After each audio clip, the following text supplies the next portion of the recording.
الله الرحمن الرحيم وقالت اليهود عزير ابن الله وقالت النصارى المسيح ابن الله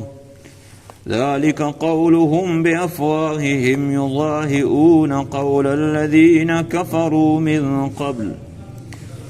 قاتلهم الله أنى يؤفكون اتخذوا أحبارهم ورهبانهم أربابا من دون الله والمسيح ابن مريم وما أمروا إلا ليعبدوا إلها واحدا لا إله إلا هو سبحانه عما يشركون صدق الله مولانا العظيم. دا آیتونو کې الله جل جلاله د یهود او د نصاراو او د مشرکینو د ټولو مذمت بیانوي چې دوی الله پاک ته اولاد ثابتوي. یهود یی چې عزیر دا د الله زوی ده، نصارا یی چې عیسی د الله پاک زوی ده، او درنګ دوی چې د کومه خبره کوي دا هغه خبره کې لکه مشرکینو چې کله مشرکینو وایي چې فرشته د الله لونه دي، او بیا دغه کوم یهود او نصارا چې دي د خپل علماو نه د یهود علما ته رهبان ویل شي احبار، او د نصارا علماو ته رهبان ویل شي. نو د خپل د علماو نه خدایون جوړ کړي دي. حضرت عدی ابن خاتم رضی الله تعالی عنہ د نبی علیہ الصلوۃ والسلام ته وې دا مسلمان شو او ولا دا عیسائی وو، وی ته وې د الله پیغمبر دا قرآن کې خو الله پاک دی چې اتخذوا احبارهم ورهبانهم اربابا، چې دوی د خپل علماو نه خدایون جوړ کړي دي. قرآن یقینا چې حق کتاب ده، موږ په دې ایمان ده ته د الله حق پیغمبر یې، الله ذات رښتونه ذات ده، ولیکن زه په د آیت مطلب پورا نه پیژنم. موږ خو خپل علماو ته نور هم ډېر ګاډې وړې کړي وي، خو خپل علماو نه مو خدایون نو خپل علماو ته موږ الله نه وویلي، خو دا خو شرک شو. بیا نو نبی علیه الصلاة والسلام ته ووایي چې د خپل علماو تاسې د خل او د حرمت اختیارمن جوړ کړي وو او که نه، یعنی سمنه چې هغې به تاسو ته ووې چې دغه شی در باندې حرام ده، که به حلال هم تاسې به یې ته حرام ویل وچاو، او که یو شی به حرام و دوی به ته چې دغه حلال ده تاسې پیدل وی هم نو بیا به تاسو ته هغې ته حلال ویل که نه وچاو. نو چې حلت او حرمت څوک رولي؟ چې الله رولي. نو په دغه معنا وی چې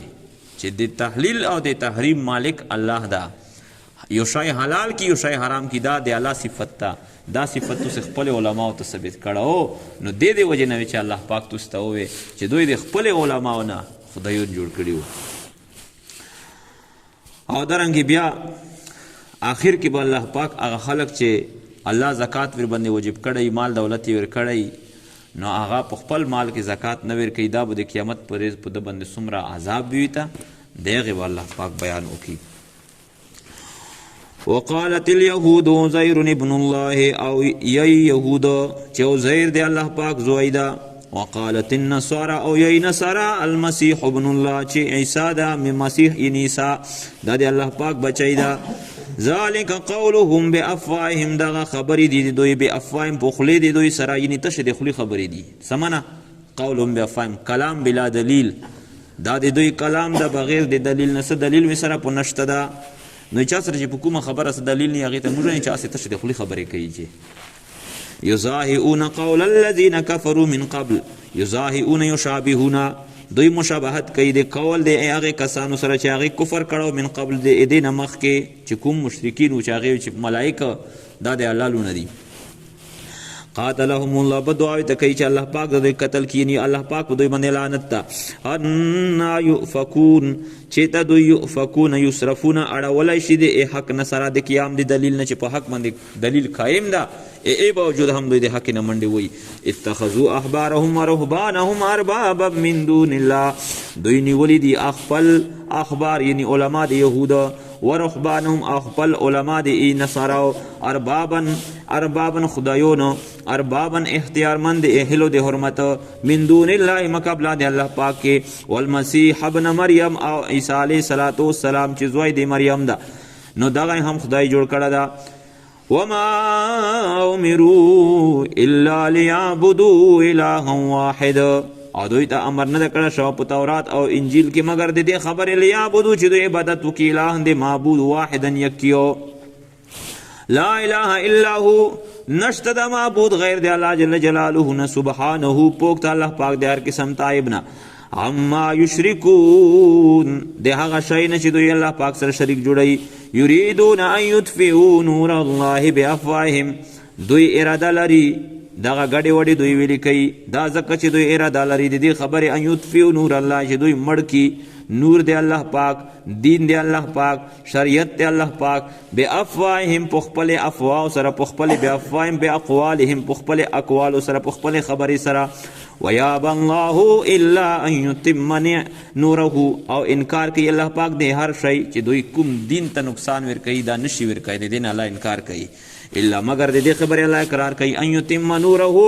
چې الله جل جلاله پورا کوي ظاهرای بو یتم من یظهر سره چې ظاهرای بو الله نور خپل ولو کرہ الکافرون اگر کدا خبره بد غنی الکافرون کفر کون کی خلق هو الذي ارسل رسوله بالهدى الله پاک غزاد تا چې رسول دا رسول خپل پیغمبر بالهدى په هدایت سره په صحیح قاعده سره و دین الحق په دین حق سره په احکامات عملیه سره لیظهره علی الدین کله دې پر چې دای دغه دین غالب کی علی الدین کلی پټول ادیانو باندې څومره دینونه چې دی په د ټولو باندې دا غالب کی ولو کرہ المشرکون اگر کدا خبره بد غنی شو شرکون کی خلق یا ایها الذین آمنوا ای دیمون ولا خلقو ان کثیرا من الاحبار والرهبان بشک سره ډیر د احبار او د رهبان د يهود د علماء او د نصارا د علماء لا یاکلون اموال الناس بالباطل هم دوی خوري دوی اخلی یاکلون من د یاخذون سره دوی اخلی اموال الناس اموال ملونه د خلقو بالباطل په ناجایز طریقه سره لکه رشوت طریقه شولا یا د نبی علی السلام صفات ته پټکا بل سوي ته وای په یمه پیسې نه اخلا ويسدون عن سبيل الله او دوی بندوی د خلق لران سبیل الله د الله پاک نه د الله د اسی خلیار نه خلق بن کړي دي غلطه طریقې ته شي اکثر خلق چې گمراهي د خپل دغه د علماء سود وجنه گمراهي کوم غلط علماء ځکه چې لکه اوس مثلا زه تاسو مثال دی د کوم دی د بریلیون چي دي دا دومره د ایمین نه ډک خلق دي د اخلاص نه ډک خلق دي خودغه مولایونه دا گمراه کړي دي لا تبلیغ مرګري ګرځي کنه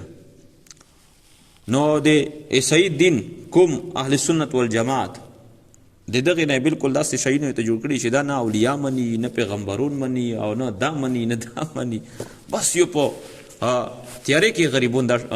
سوتلی دي او د عیسی خلیارین چې دی اخته کړي دي نو دا هم درنګ دا د الله پاک د بیانې نو الرهبان او اخبار د دغه چې الله جل جلاله فرمایي چې خلکو نه ملونه خوري خپل خېټه لګیا دي په سوتي لګیا دي او خلک یې ګمراه کړي والذین یکنزون الذهب والفضه او هغه کسان یکنزون الذهب والفضه چې دوی جمع کوي الذهب والفضه د سری زرو لره او د سپینې زرو لره ولا ينفقونها في سبيل الله او دوی دا خرج کوي نه په لار د الله جل جلاله کې دا کوم سره او سپین چې ور کړي په هغه وخت کې د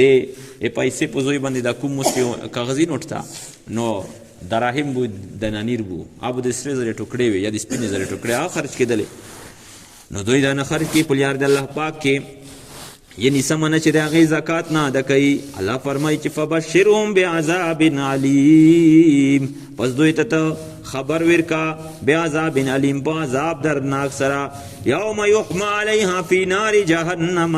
په هغه ریز باندې یحما چې ګرموله به وکړی شي علیها په دغه کنوزو سره په د سره او سپینو سره فی نار جهنم په اور د جهنم کې فتکوا بها جباههم بیا به دو غلی شي بیا په دې سره جباههم تندې د دوی و جنوبهم او سنگونه د دوی و ظهورهم او سټونه د دوی ملیې د دوی هذا ما کنزتم لانفسکم، دا بویتا اوی شیال تکی چه هذا ما کنزتم، دا وبال او عذاب دی هغه شی د کنزتم چې تاسو جمع کړاو هو لانفسکم د خپل نفسونو دی پورا، فذوقوا ما کنتم تکنزون، نو پس تاسو وسکوي خوند او عذاب دی هغه شیونو چې وای تاسو تکنزون تاسو جمع کاو. نو کوم خلق چې نن زکات نه ور کوي په واجب وي، حج نه پکې ادا کوي، لازم دی ور باندې، نو دغه مال دا بده ته د په دمرای کې ورتوي د منګور په شکل کې ټکونه به ور کوي، انا کنزو کا انا مالو کا، دا به نوري وي ته چې زده تو خزانه یا زده تو هغه مال یو. نو چون کې عموما چې کوم کس